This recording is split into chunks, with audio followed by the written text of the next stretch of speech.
Powered by the Montana Television Network. This is the 10 o'clock news on Q2, Montana's news leader. Good evening, everyone. Thanks for joining us this Friday. I'm Jeanelle Slade. A Billings man convicted in a 2015 murder got a second chance this week, but after just 5 hours of deliberation, a jury found him guilty again. 4.5 days of details, evidence, and testimony turns into a second conviction for 36-year-old James Richard Pollock II, accused of killing another man over a woman. Now, the Montana Supreme Court granted Pollock a new trial last July, citing critical evidence was excluded from his first case. Q2 Zoe Zandora was in the courtroom for today's verdict. Zoe. Jeanelle, you could say it was a subdued courtroom with no reaction from Pollock after hearing his verdict. Pollock's family broke out in tears after hearing the verdict, but again, a somber courtroom overall. The day started with closing arguments from both sides. Pollock's defense attorney Jamie Rebsum telling the jury this is a weak case of deliberate homicide. This was a situation of self-defense and that only one side of the story was being presented. But Yellowstone County Prosecutor Ed Zink quick to point out that new information was released during this week's trial when Pollock took the stand and testified on his own behalf. Zink telling us he's pleased with the same outcome the second time around. Case is 4 years old and no one ever gave up on it, and it's gratifying to get justice for this family. It's a sad case all the way around, and anytime you're doing a retrial, things are very difficult in terms of the rulings of the court and the types of evidence that can come in and cannot come in, and so it's very, very difficult. But we're just extremely grateful for the service of the jury. This was a tough case for them to hear. Very sad set of facts, very violent. Pollock shot and killed 29-year-old Scott Hofferber on April 28, 2015 in a Billings Heights trailer park. The incident often described as a dispute over a woman named Andrea Sattler. 7 months later, he was found guilty and sentenced to 80 years in prison. The Montana Supreme Court ordered a new trial last year because the original court excluded evidence that Sattler, the only eyewitness, may have been on drugs at the time of the crime.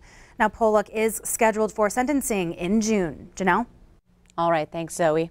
Well, 2 Missoula murder suspects who killed 2 people and then tried to dissolve the victims' bodies in acid were sentenced today. This morning, a judge handed down 2 life sentences to Augustus Standing Rock and Tiffany Pierce. Both previously pleaded guilty to killing 15-year-old Marilyn Pickett and 24-year-old Jackson Wiles back in August of 2017.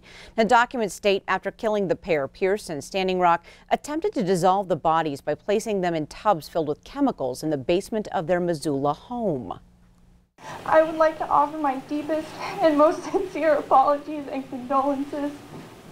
I would also like to apologize to my family and friends, not only for the shame and embarrassment and shock I've caused, but also for the burden that I've become. I apologize. There's nothing I can say or do. I'll take anything back. The judge did not put restrictions on parole eligibility, so both Standing Rock and Pierce could be up for parole at some point. A Big Fork teenager is recovering tonight after being struck in the chest by a javelin. At track practice Thursday, Anders Epperle, a senior, was standing outside the throwing zone when a gust of wind caused the javelin to veer off course. The school's athletic director tells us the javelin punctured Epperle's lung and missed major arteries.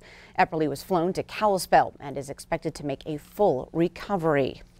Well, voters in Laurel will be asked to support a $3 million levy come May. As the district looks ahead to the next several years, leaders say there are some major issues involving student safety that need to be addressed. Q2's Andrea Lutz takes us to Laurel to learn more. Looking ahead to the future. Well, I don't know how anybody argues with safety and security. There are several key issues Superintendent Linda Filppula says need immediate attention. Safety and security, deferred maintenance. All of these issues that could be solved through a building reserve levy, where $1 million will be used at the high school level, another $2 million used to buy land for a future elementary school. So one of the safety deficiencies is right here at the front of Laurel High School. So while there is surveillance video rolling, there's no buzzer system to get into the front doors. People can freely walk through. The use of keyless entry and an intercom system, all something school leaders say would improve safety. Safety is really becoming at the forefront of every conversation that we have. If you take a walk through the halls of Laurel High School, Principal Shonda Zahara points out antiquated systems. This would give just that one extra level of security and ease that I don't have to worry about my kids going to school. All of these things, though, already identified in the 2017 November bond election, which ultimately failed. The very next day, I'm like, we still have the same issues today that we had yesterday, and we need to address them. Now the district says this levy option will end up reducing the amount of money district residents already pay. Either way, they'll see a decrease. It's the amount of decrease. The current building reserve levy is set to expire in June. In Laurel, Andrea Lutz, MTN News. Thanks, Andrea. Andrea tells us the cost of the Building Reserve Fund levy is about $19 a year for a home valued at $100,000. Now, ballots will be mailed out starting on April 19th. MSU Buildings administrators say proposed program cuts will allow the school to meet the needs of students and their potential employers. As Q2 reported last night, MSUB will cut 37 programs.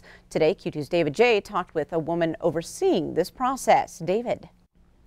Well, Jeanelle, that process started in November, and on Thursday, the MSUB Academic Senate approved the cuts, and that approval is the start of eliminating the 37 programs.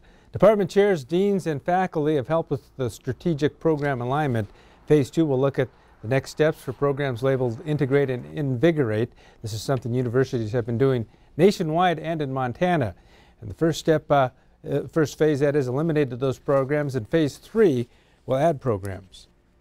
We're really excited about what we're up to and really excited about the direction of MSUB, and this is really a realignment, and it is an absolutely positive thing. If we can get those off the books and then put other things on the books where we do have students, it allows us to reallocate our resources more efficiently and effectively. Dr. Arnold says that the programs with no students can be eliminated as early as in the fall. That's also when the process will start for phase 3 and adding programs. Jeanelle? All right, thanks, David.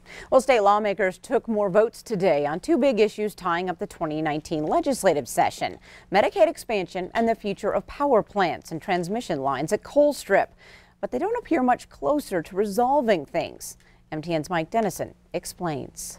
The state Senate deadlocked 25-25 Thursday on the bill to continue Medicaid expansion, which provides health coverage to 96,000 low-income adults in Montana.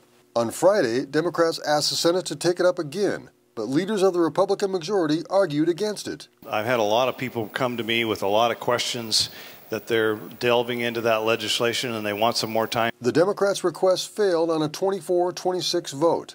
It appears Republicans are waiting to see what will happen to a proposal meant to encourage Northwestern Energy to buy a portion of the Colstrip 4 power plant and a related high-voltage transmission line.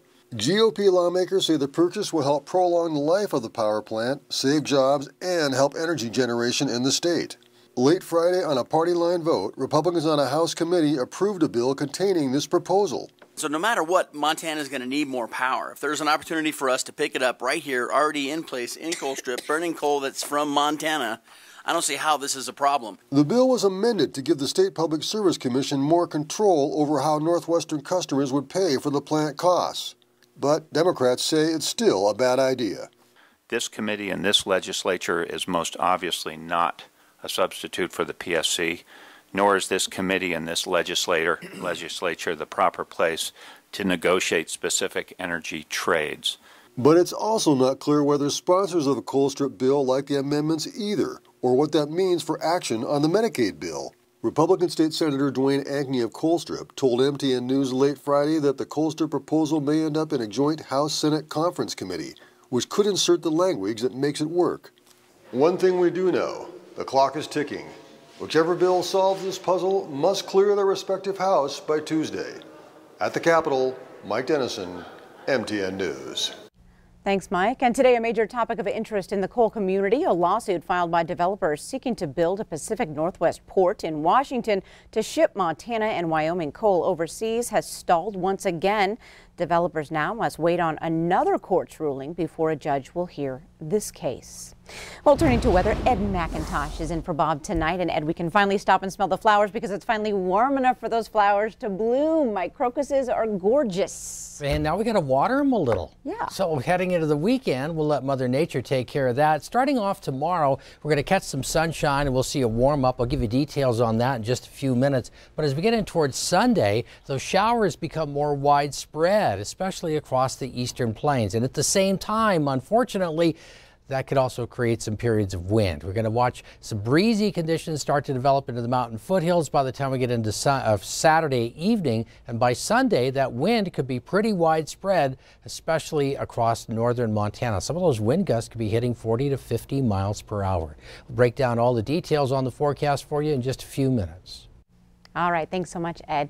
Coming up on tonight's 10 o'clock news, just like an instrument needs its musician, the Billings Symphony needs its volunteers. We will meet them next. Plus, recent snow at Red Lodge Mountain makes for an even better finale. A look at this past season. And in sports, Scott shows us who strikes first on opening night at the PBR. You're watching MTN News with Jeanelle Slade and Russ Riesinger. Storm Tracker weather with Bob McGuire. And sports with Scott Breen. This is the 10 o'clock news on Q2, Montana's news leader.